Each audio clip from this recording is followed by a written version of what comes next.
वक्रतुंड महाकाय सूर्यकोटि समप्रभ निर्विघ्नं कुरु मे देव सर्वकार्येषु सर्वदा।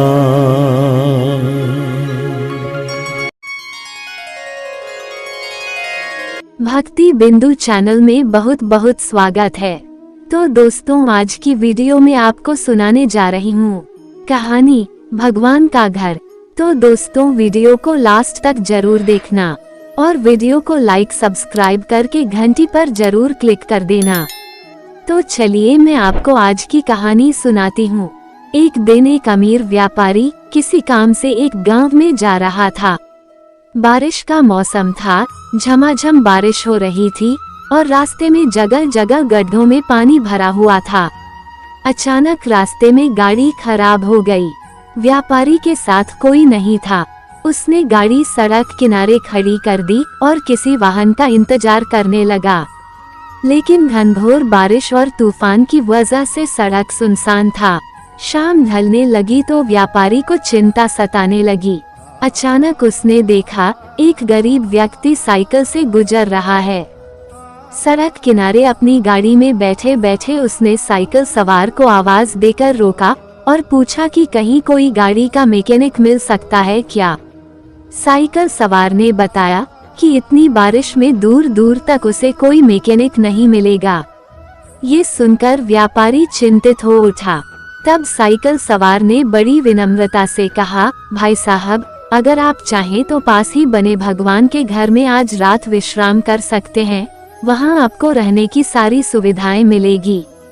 व्यापारी राजी हो गया। उसने सोचा कि आज रात मंदिर में ठहरकर अगले दिन सुबह वो गाड़ी मरम्मत का कोई रास्ता देख लेगा।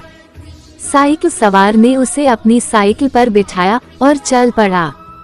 थोड़ी देर में दोनों एक छोटे से मकान के सामने पहुंच गए। साइकिल वाले ने दरवाजा खटखटाया तो एक स्त्री ने दरवाजा खोला।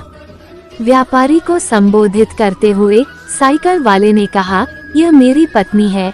इस भगवान के घर में सिर्फ हम दोनों रहते हैं। हमारे बच्चे शहर में नौकरी करते हैं। आइए अंदर पधारिए और आराम से बैठ जाइए। थोड़ी ही देर में साइकिल वाले की पत्नी गर्म गर्म चाय नाश्ता ले आई। रात का खाना भी पकने लगा। व्यापारी को सब कुछ बहुत अच्छा लग रहा था, लेकिन उसे एक बात समझ में नहीं आ रही थी कि साइकिल वाले ने अपने घर को भगवान का घर क्यों कहा। यह कोई मंदिर तो है नहीं। आखिर उससे रहा नहीं गया तो उसने पूछ ही लिया कि वो क्यों अपने मकान को भगवान का घर कह रहा है।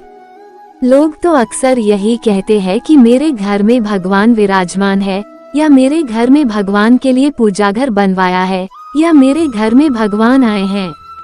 ये सुनकर साइकिल वाले व्यक्ति ने कहा, हाँ, आपने ठीक कहा। अक्सर लोग यही कहते हैं कि घर हमारा है और भगवान हमारे घर में विराजमान है। लेकिन हम ऐसा नहीं कहते, क्योंकि अगर हम अपना घर कहेंगे तो उसमें हम अपनी इच्छानुसार कुछ भी उल्टा पुल्टा काम कर सकते हैं। लेकिन अगर हमने भगवान का घर कहा तो हम वहाँ कोई गलत अनाचार वाले काम नहीं कर सकते और हमेशा उन्हीं सद्विचारों में रहते हैं जैसे हम सब मंदिर के अंदर होते हैं। और मजे की बात यह है कि जैसा कि लोग बोलते हैं कि मृत्यु के बाद हमें भगवान के घर जाना है, तो उस हिसाब से देखा जाए तो हम जीते जी ही भगवान के घर रहने का सुख प्राप्त कर रहे हैं। उस गरीब व्यक्ति के इतने सुंदर विचार से व्यापारी बहुत प्रेरित हुआ और उसने भी अपने घर को भगवान का घर कहने का